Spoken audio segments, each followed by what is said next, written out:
En nuestro mundo físico hay metales como el hierro y no metales como el azufre. El azufre, el carbono, el oxígeno, el silicio, el fósforo y el yodo se encuentran entre los 22 elementos generalmente clasificados como no metales. Otros elementos como el sodio, la plata, el aluminio, el estaño y el cobre están entre los elementos restantes, 81 en total, normalmente clasificados como metales. Para ver en qué se diferencian los metales de los no metales, vamos a comparar, en primer lugar, la estructura atómica de dos metales, sodio y magnesio. En la capa externa de un átomo de sodio hay un electrón. Este electrón, al igual que los otros en las capas internas, se conserva en el átomo por la carga positiva de los protones del núcleo. En un átomo de magnesio hay un electrón más en la capa externa y una gran carga positiva en el núcleo.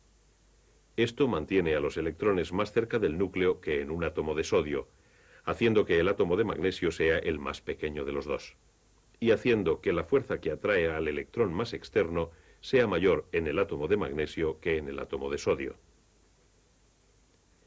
Pensamos en esta fuerza en términos de la energía que se requiere para vencerla, para arrancar un simple electrón de un átomo.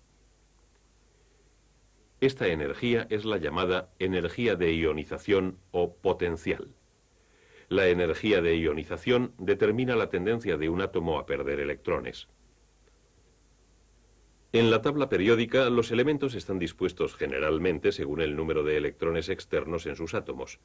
Cada columna vertical es un grupo y cada columna horizontal un período.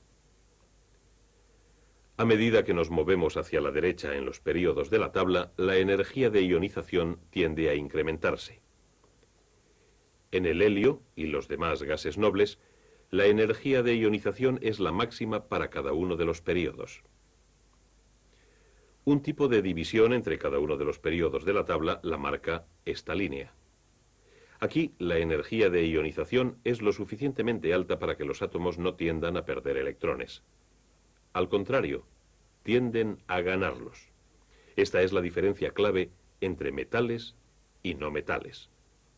Los metales tienden a perder electrones, mientras que los no metales tienden a ganar o compartir electrones. Los elementos situados a lo largo de la línea de separación entre los metales y los no metales son los llamados metaloides. Bajo diferentes circunstancias pueden o bien ganar o perder electrones. Recuerden que este agrupamiento, basado en la energía de ionización, depende del número de electrones en la capa externa del átomo. La energía de ionización también se ve afectada por el número de niveles de energía ocupados por los electrones en un átomo. Cada nivel de energía, o capa, amortigua parte de la fuerza de atracción entre el núcleo y los electrones externos. Cuantas más capas tiene un átomo, más débil es la fuerza que mantiene unidos a los electrones externos. A medida que avanzamos hacia abajo en la tabla periódica, cada período de elementos tiene una capa más que el anterior.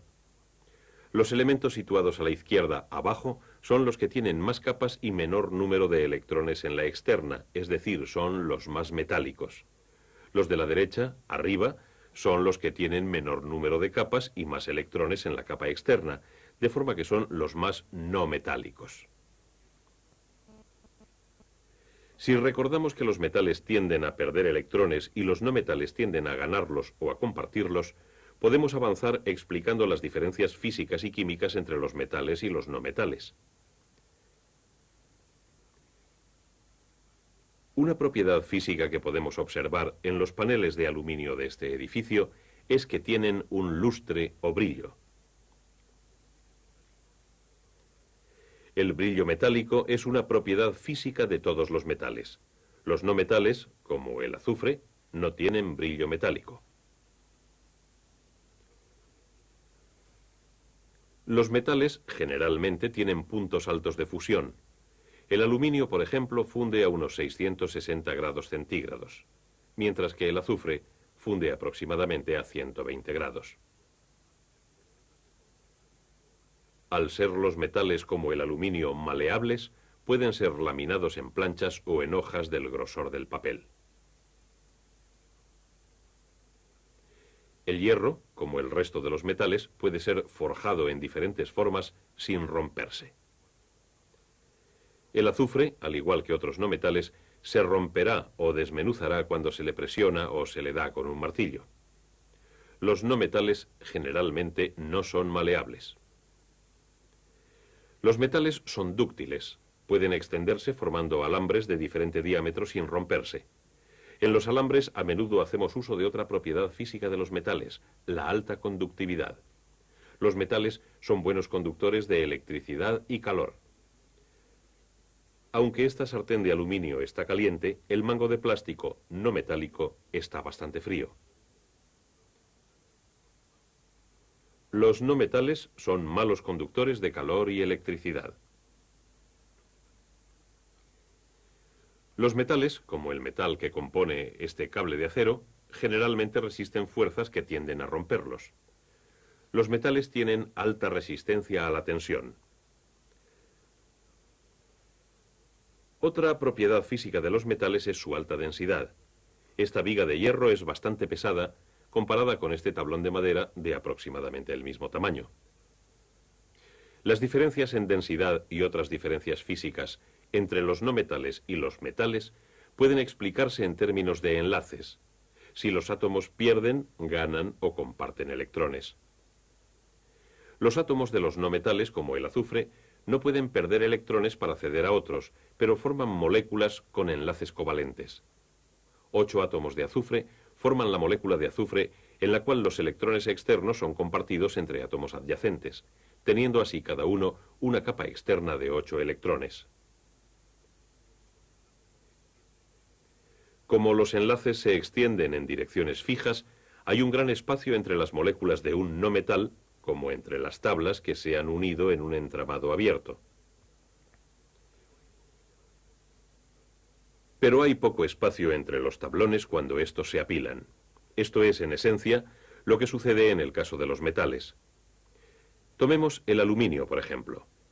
Como los metales tienden a ceder electrones, sus átomos no se enlazan para formar moléculas. En la mayoría de los metales se da el enlace metálico.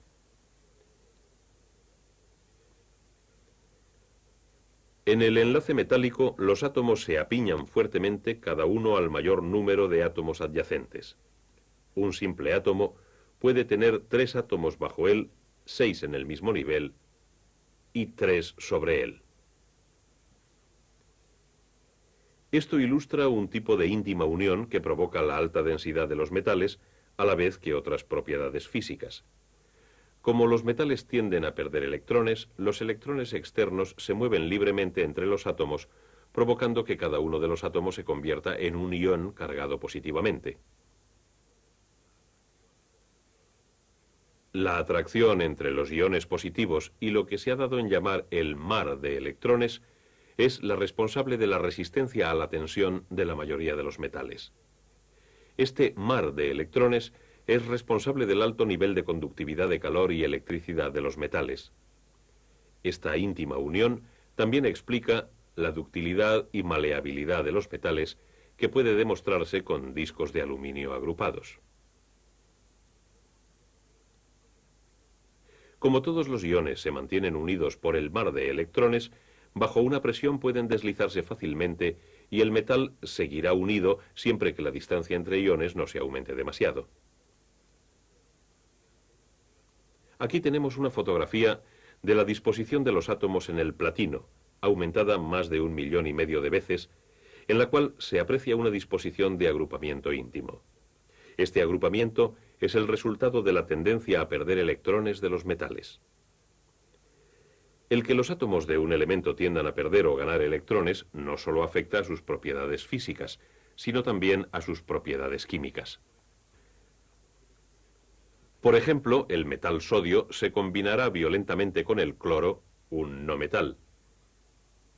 En la reacción se forma cloruro sódico.